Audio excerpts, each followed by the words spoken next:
It's done. I'm having her sleep in the Japanese style room. She's not waking up anytime soon, though. Not with the state she's in. This is worryingly like when we got the bad ending previously. Thanks for taking a look.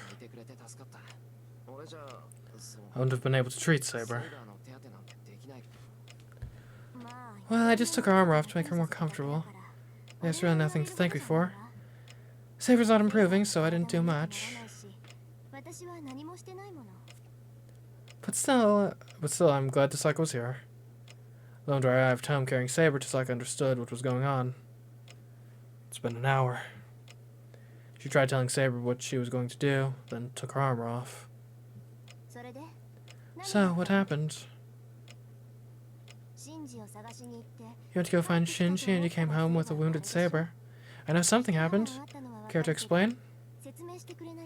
Oh, maybe not, since I actually have the knowledge of what actually happened up there. Maybe that's the difference maker this time. I don't know how to explain. Saber's noble phantasm. I shouldn't disclose her true name. I can't decide on my own to reveal that. Rider's been defeated. Shinji lost his command spells and dropped out, but Saber used her noble phantasm, then collapsed right after. Saber's noble phantasm. I do want details, but I can't let that go for now. Probably the least of your concerns at this point.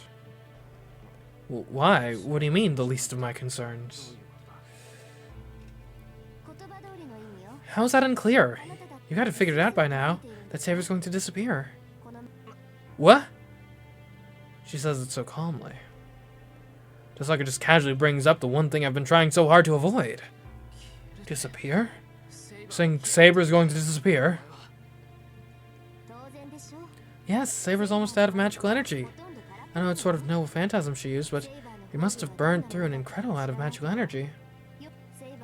Saber's used up most of her magical energy she had. She's in so much agony because she's fighting so hard to remain here, even as she's on the brink of disappearing from the lack of magical energy. She's going to disappear because she doesn't have magical energy? So you're saying that Saber is going to disappear even though she's not hurt? Yes, running out of magical energy is a more serious problem than a servant just getting wounded. Magical energy is how servants are able to give their spirit forms flesh. Without it, they will disappear. Typically, masters provide their servants with magical energy, so that doesn't happen. But you can't do that. That means Saber can only fight with her own magical energy. Once she runs out, it's over. You were told that from the start. That is definitely what Saber said. She was fine before, and Saber said she could recover if she slept. Only because she had an extraordinary amount of magical energy to begin with.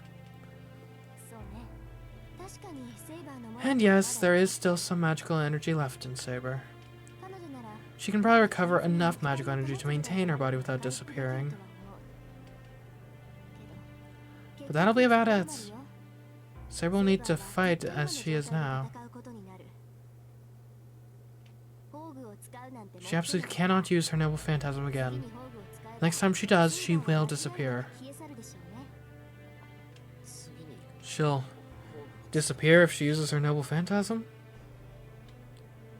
Well, I wouldn't want Saber fighting like this at all.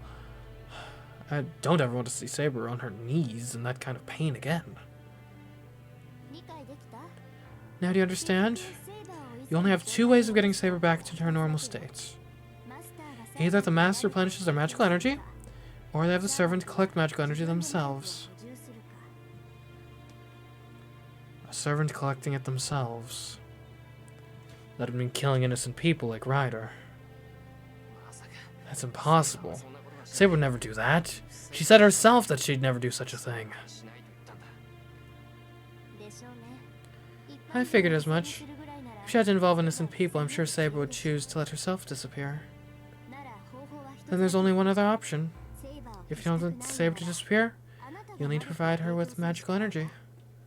Is that something I can just sort of learn? If I could, I would have done that a long time ago. But I don't know how to give her magical energy. I can't do everything you can.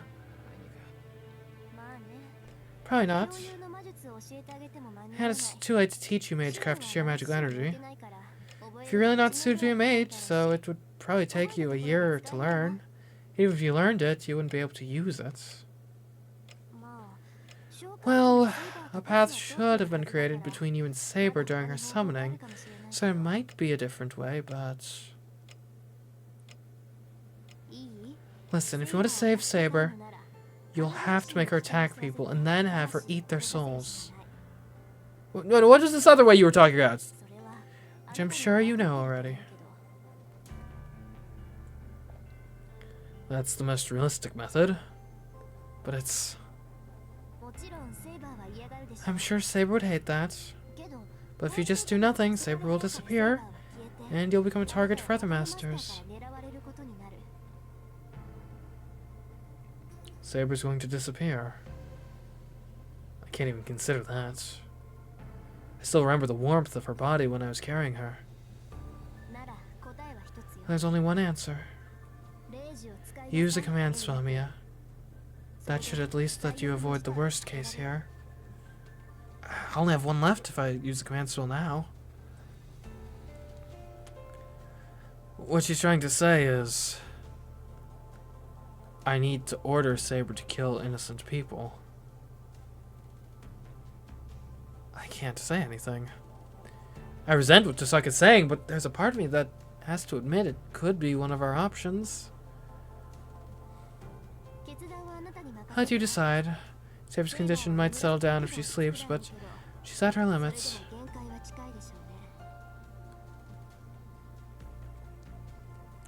Tosaka leaves the living room. I can't even lift my head. All I can do is listen to the sound of her footsteps receding down the hall.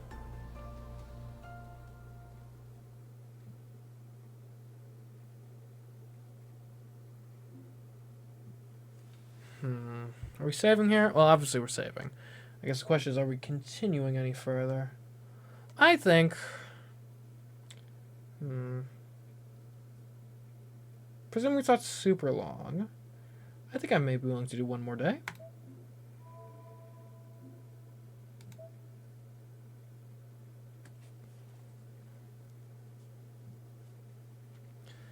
February 10th. Hopefully it's not a bad ending this time. Dragon slaying.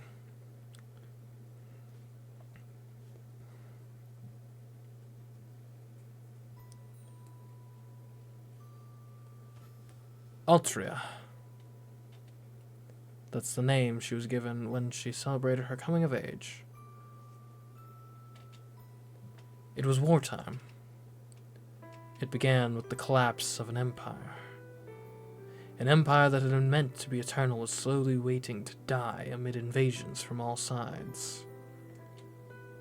In preparation for the many wars, the empire deprived an island nation of its military. That is how it began.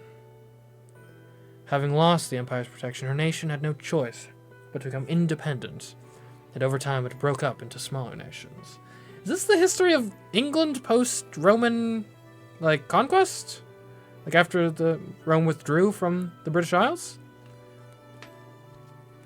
The invasions came again and again. Internal conflicts between clans spiraled out of control. Then came a long period of war, which would later come to be known as the Dark Ages. It is during this difficult time that she was born, heir to the throne. A long, tumultuous period of war. The king believed in a mage's prophecy, and so eagerly awaited the birth of his worthy successor. But the child born to him was not the child he desired. His child wasn't male. Fated king or not, the child could not assume the throne unless they were a boy. Well, technically, wouldn't your... Well, I'm not sure at the time, in England specifically, at this period, but in general, I think in medieval Europe, typically it was male preference primogeniture, which would basically mean any male child would get preference over any female child, but if there were no male children, then the oldest female could still get it. But I don't know the succession laws of specifically, Arthurian time period England, so... could be different there. So the girl was entrusted to the king's retainer and was raised as a knight. The king was saddened, but the mage delighted. One's sex has nothing to do with one's worthiness to become king. More than that, the mage was convinced that the girl's absence from the castle until the day of the prophecy was proof she was the true king. So she grew up under the care of a simple and wise old knight, as his adopted child and successor.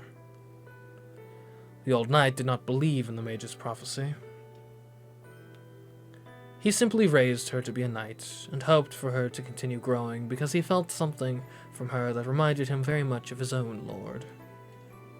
But even without the knight's encouragement or intervention, the girl trained every day to become stronger than anyone else. If an ailing country headed towards its own demise can only be saved by a king, the girl had sworn to wield her sword for that reason, and that reason alone, without anyone ever needing to tell her to do so.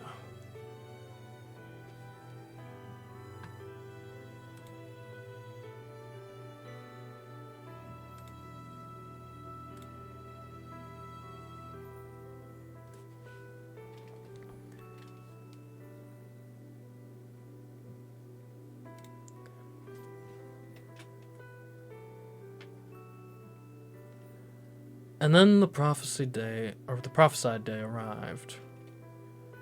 Knights and lords from around the nation gathered in hopes of being chosen to be king. If this was to be a contest to determine the best possible king, all assumed the selection would be made in a mounted joust. Instead, all that waited at the site of selection was a naked blade thrust into a stone. On the hilt of the sword, a glittering golden inscription read, "Whosoever pulleth the sword from the stone is rightful king of England." Many knights took their turn trying to draw the sword from the stone. But none were able to draw the sword from the stone, so the knights decided to compete in a joust as they had originally expected on arriving.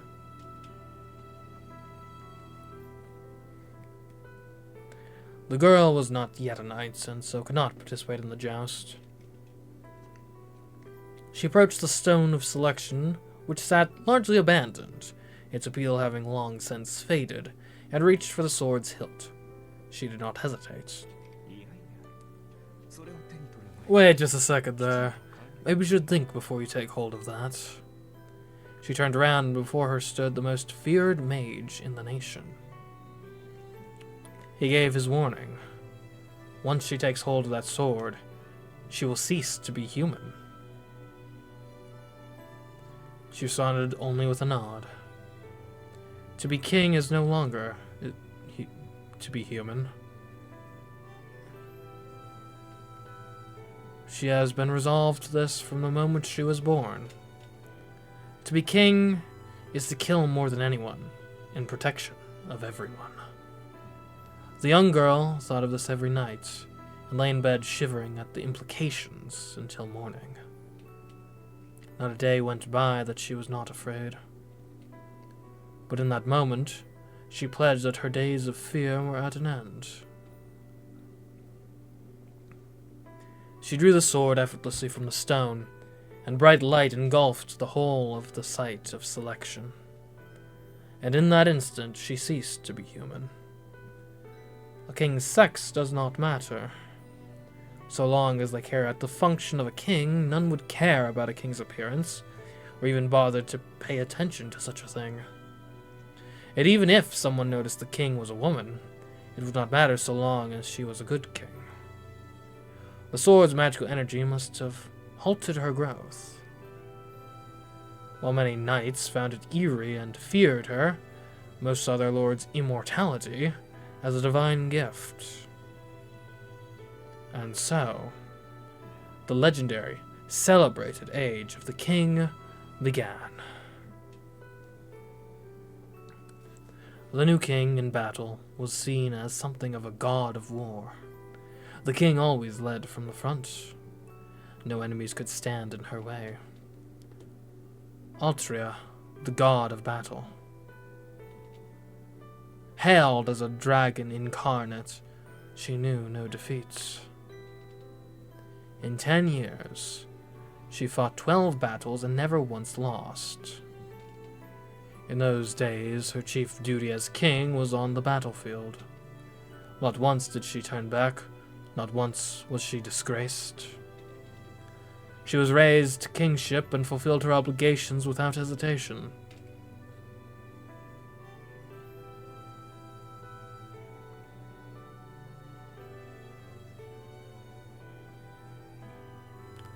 Maybe that's why I had a vision of her. Her soul must still be on the battlefield. It's not yet dawn, rather. She stands under the indigo sky and lets the wind whip at her as she stares off into the distance. The sky is high and clouds slide by overhead. Out in the clear air, sword in hand, she gazes at the great army she's about to confront. That image of her won't leave me. It's burned into my mind now. She and her sword are one. The sword from the stone which chose the king. The brilliance of the sword that determined her fate is also her brilliance. But I tilt my head and wonder at this dream. That sword isn't the one she holds.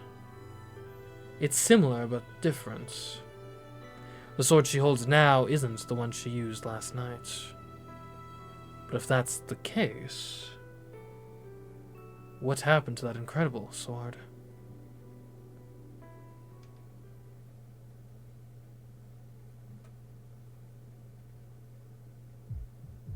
New servant data, new weapon data. Alright, let's take a look at this. Exciting stuff. True name, Altria. Which I guess is sort of seems like a feminine Arthur, almost. Altria, Arthur, yeah. I guess we know now then, with regards to the servants, it doesn't actually necessarily have to be a match gender-wise. Like, they're willing to gender bend that. Good to know. King Arthur, the legendary hero of England, is immortalized as the once and future king. He is a hero who is widely known as an icon of chivalry. However, he is not just a legend, but also someone who is said to have actually existed. In his earliest chronicles, the real King Arthur is called Du Bellorum, the King of War, a great general who led the 12 kings of northern England, the Gododian, against other tribes like the Picts and Scots. There are several theories about the identity of this great general, and some say the king may correspond to two different historical figures. One is Arthur, the Briton, the other is Artorius, the Roman. The accomplishments of both have synthesized into the legend of King Arthur, still famous to this day. Arthur became king after drawing a sword upon whose blade Merlin the mage had inscribed the words, "The one who pulls this sword from the stone is the King of England." From there, countless stories unfolded of King Arthur and his Knights of the Round Table. He was born of a tryst between Uther Pendragon, king of the Britons, and blue-eyed Igraine, wife of the Duke of Cornwall. Paying the price for pursuing his love, King Uther enlisted the help of Merlin, entrusting the mage with the child born between himself and Igraine. Vowing to rescue Arthur, who carried a great destiny, from the royal crisis and guide him onto the correct path, Merlin placed him in the care of Sir Ector, Uther's loyal knight. Ector adopted Arthur as his own son, raising him until the day he drew the Sword of Appointment. The trials and travails that awaited Arthur after pulling out the sword and becoming king would later fill the tapestries of history, becoming a grand narrative that is representative of chivalry in the Middle Ages. King Arthur's accomplishments while reigning over Camelot, the White City, and saving England alongside his many great knights cemented him as a hero. His famous sword Excalibur is not the Sword of Appointment, it is the sacred sword that Arthur received from the Lady of the Lake under Merlin's guidance after the Sword of Appointment was lost. The Lady of the Lake, Vivian, became Arthur's fairy guardian after bestowing him with Excalibur. Morgan Le Fay, Arthur's lifelong nemesis, exists as his guardian fairy Vivian's obverse. However, as a fairy of the lake herself, she too was sworn to protect the king. King Arthur commanded his knights of the Round Table to seek out the Holy Grail. Oh yeah, I guess that we got home field advantage. We have someone who our servant is actually associated with the Grail, like in her actual background and legend. Great. Then that gives us a great advantage, I would think. Anyways, this search for the Holy Grail is central to Arthurian legend, but ultimately only 3 knights were dispatched, and Arthur himself did not journey with them. The peerless knight Lancelot could not reach the Grail due to the stain of infidelity on his heart. His son Galahad was able to obtain the Grail, but chose to relinquish it. In the end, the legend closes with King Arthur's death. Arthur's life is punctuated by clashes with Morgan, his half-sister, from a different father, as she attempted to kill him many times. And his legend is ended by his bitter conflict with Mordred, the knight who was born from Morgan's orchestrations. King Arthur's fall begins when his most trusted knight Lancelot disappears after dishonoring himself by adulterating with the king's wife, Guinevere, losing his trusted companion, his holy scabbard, and even control of his kingdom over the course of his final journey. King Arthur sees his final battle at Camelin. On the verge of his death, he entrusts Excalibur to Sir Bedivere, who returns it to the Lady of the Lake. King Arthur's body is transported by the Ladies of the Lake to Avalon, the land where heroes sleep. It was then foretold that in England's hour of greatest need, Arthur would awaken from his slumber and save his country yet once again. Oh, that's where the and future king. Okay, that because I've heard the title for the once and future king. It's okay, I get once, but what the heck is future? What's that in reference to? Okay, I get it now. We're learning things from the game. Anyways, Arthur carries the red dragon, the symbol of the Britons, on his back, and he himself also bears the dragon attribute. Because he carries the attribute of a dragon, a creature that is the embodiment of mystics and predominance, he has a powerful magical energy characteristic. However, he is not well matched against servants who have a background in dragon slaying. Okay.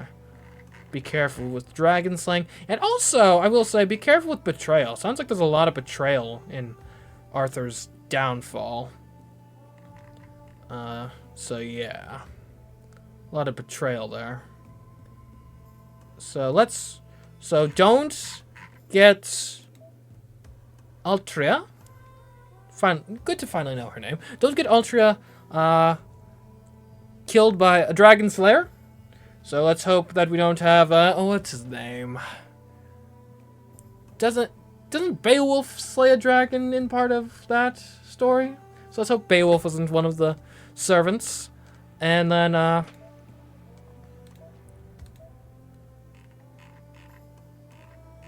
I guess we'll also want to make sure we don't betray Altria.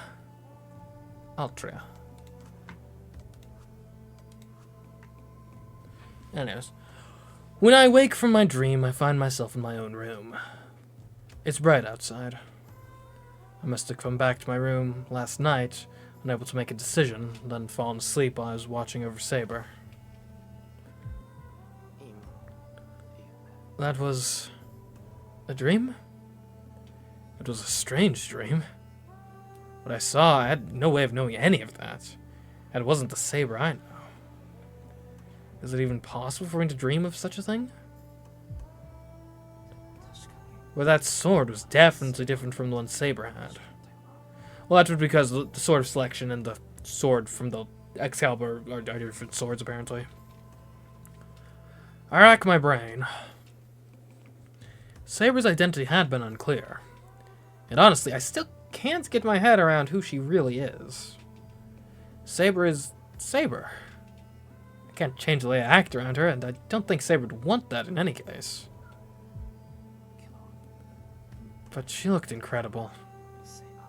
She looked really cool with that sword last night. But she looked good with the sword in my dreams, too.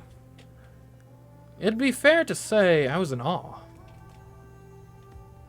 The sword last night and the sword from my dreams seemed to have left one hell of an impression on me. I guess I've got a thing for swords.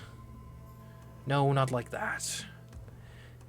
I thought Lance's spear was beautiful when I saw it too, but my passion for swords is on a whole other level.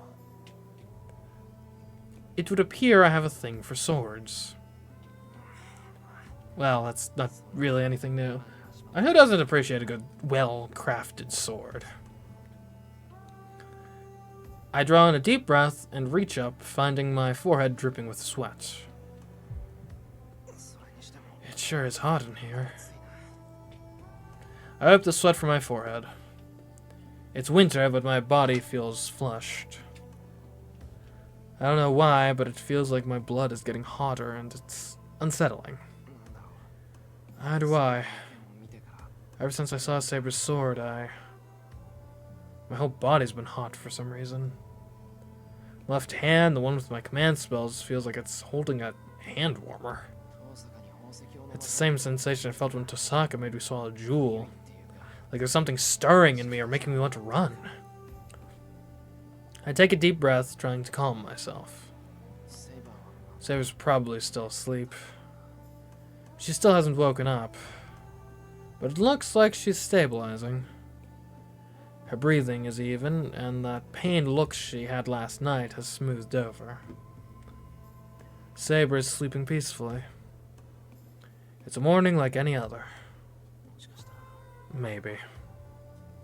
Maybe if I let her sleep, Saber will recover. That way I won't have to make her kill anyone. Then she could stay with me, just like she has been. How could I be so selfish? I slam my fist into the wall. My own weakness nauseates me. It's my fault Saber turned out this way. What the hell am I going to... I stand up without another sound. I don't know when Saber's going to wake up, but I have to make a decision before she does. Tosaka's not up yet. The house is completely dead, and the corridor feels deserted. No, it only feels like that because I'm so down. I can't decide what to do, so the whole world feels hazy, and I'm just wandering in that grayness. Huh? I hear something cutting through the air. There it is again. It's coming from the yard, but that's... I know that sound. Well... I don't feel like making breakfast, so I'll go take a walk and check it out.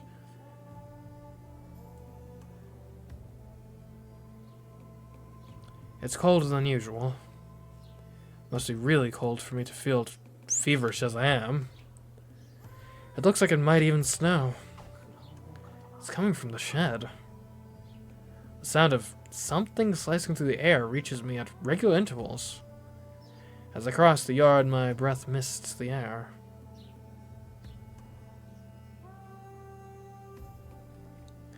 I find him in front of the shed.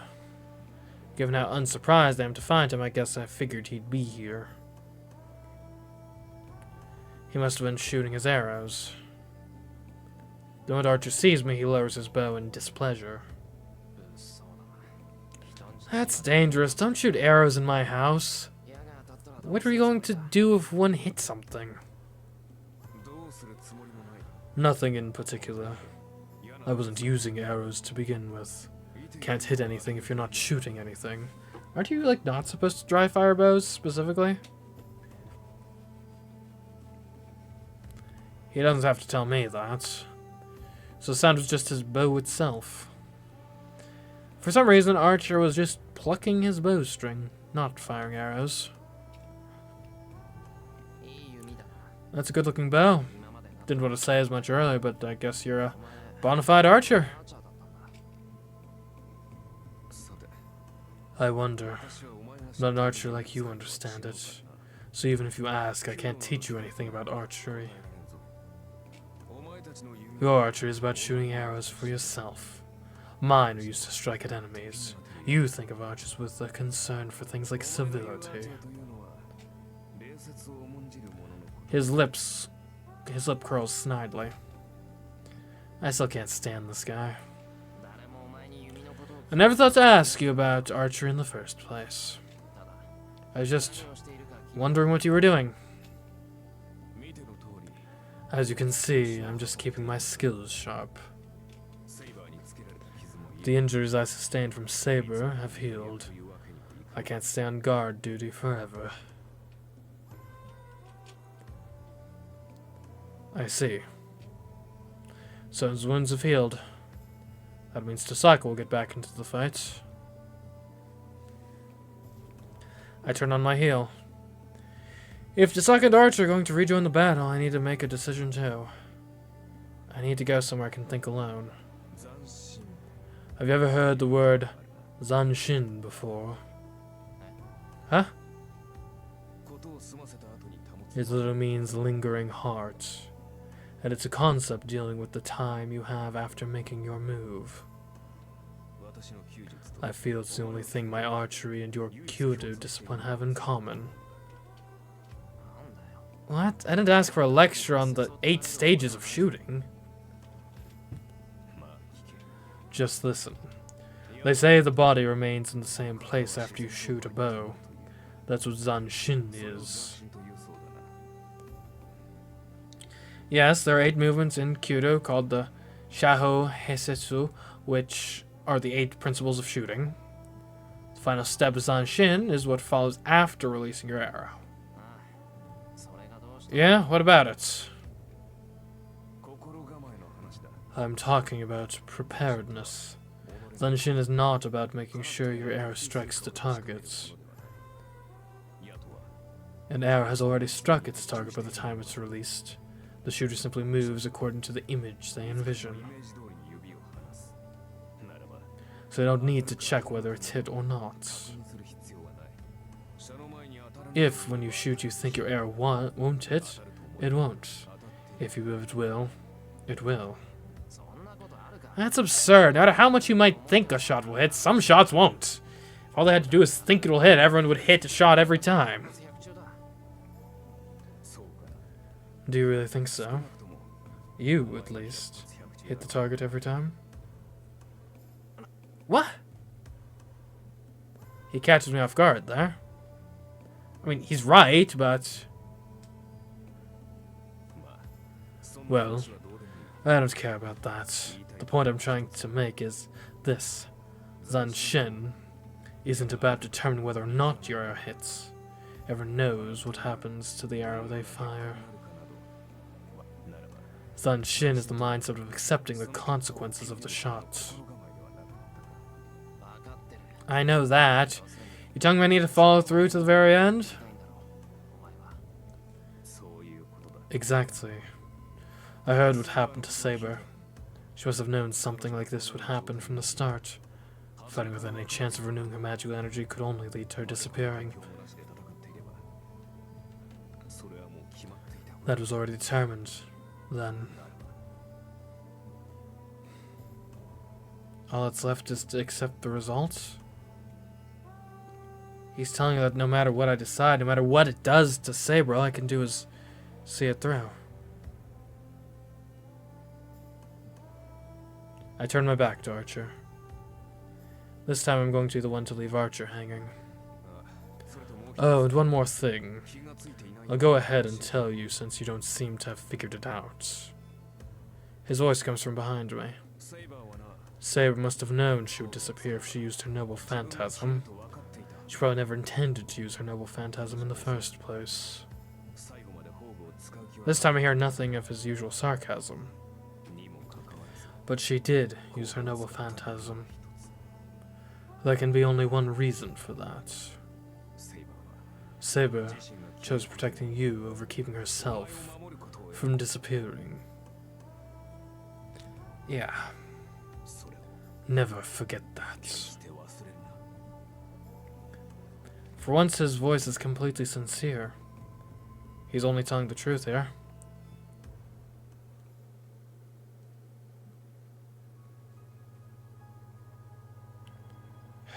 Is there nothing I can do, though?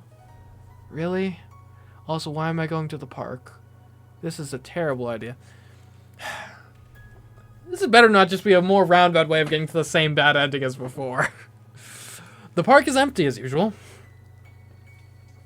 Maybe because it's chillier than usual. There's hardly anyone out. It looks like I'm the only one walking around right now. I slumped down onto a bench. Well, I came here to be alone. Now that I'm here, I should think of what to do next. I can't put my decision off any longer.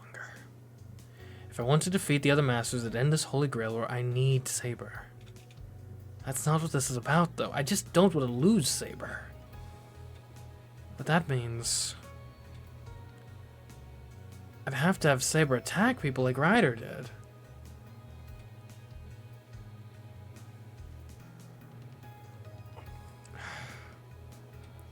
I can't let her do that. Giving Saber that order is as good as telling her to die.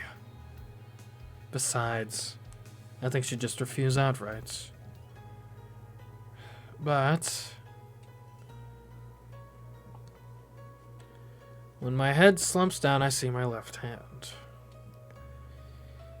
I have 2 command spells left. If I use one, I can force Saber to obey me, even if she refuses.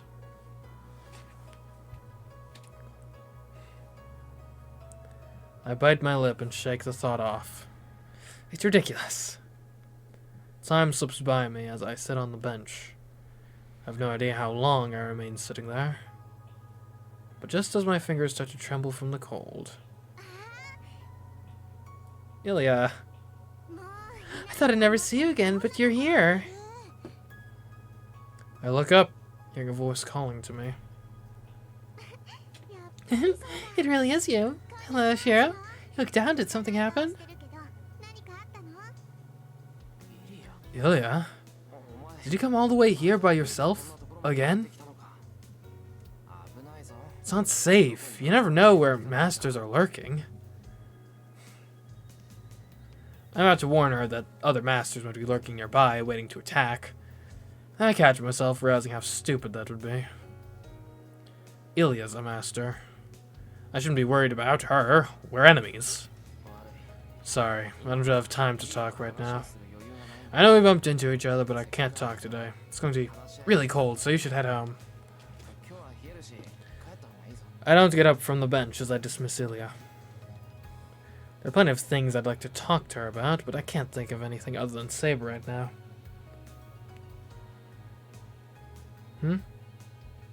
What's going on? Ilya doesn't say anything.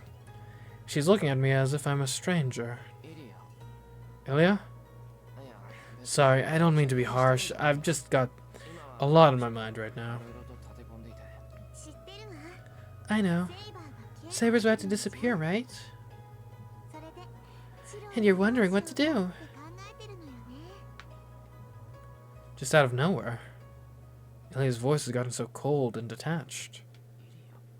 Ilya? What a stupid thing to worry about. No wonder you let Midas Master get away. You just need to kill losers like them.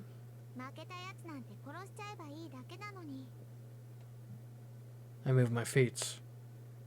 Something tells me this isn't a time to be sitting, so I shift my weight forward to get up.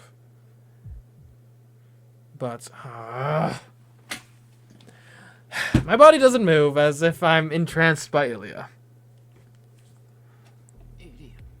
Ilya, how do you know about that?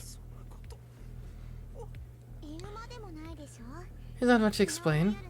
I was there last night at the building. Oh, is what I needed to do... Don't tell me. I needed to hunt down Shinji, kill him, and then have Saber harvest his soul. That's what I probably needed to do, right? Dang it. Well, I'm not dead yet. Probably. I can only watch from inside, though. Ugh. I tried to make my hands and feet move, but nothing happens. No, it feels like the more I try to move, the stiffer it gets. It's those eyes. Whenever I see Ilya's red eyes, my senses go dull. Look away then, maybe? Oh, you're already chained down. You really weren't on your guard at all. I thought it'd be easier to capture you if you were all alone. But you're so cute, getting caught so easily. You... It's no use, brother. You can't move now. Soon you won't be able to talk, but there's nothing to worry about. I actually didn't come here to talk today either. Lydia's eyes blaze with murderous intent. This is Ilya as I saw her the other night. Berserker's master. Do you plan to kill me right here? I grit my teeth and gather all my strength.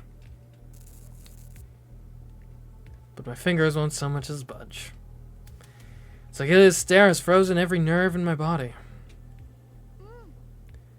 Yep, there's no reason for you to remain a master, right? If Saber disappears, you'll be all alone. Can't have you go on being a master. I can kill you easily if you have no other means to fight. Do I have another means, maybe? Ilya raises her hand. Her slender white fingers reach for my chest.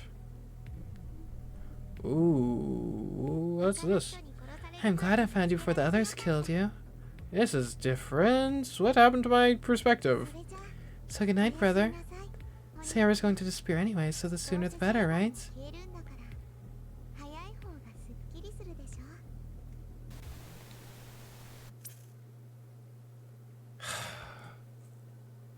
My vision fades. My limbs have gone completely numb, and now I can't see either. How long have I been stuck in this darkness?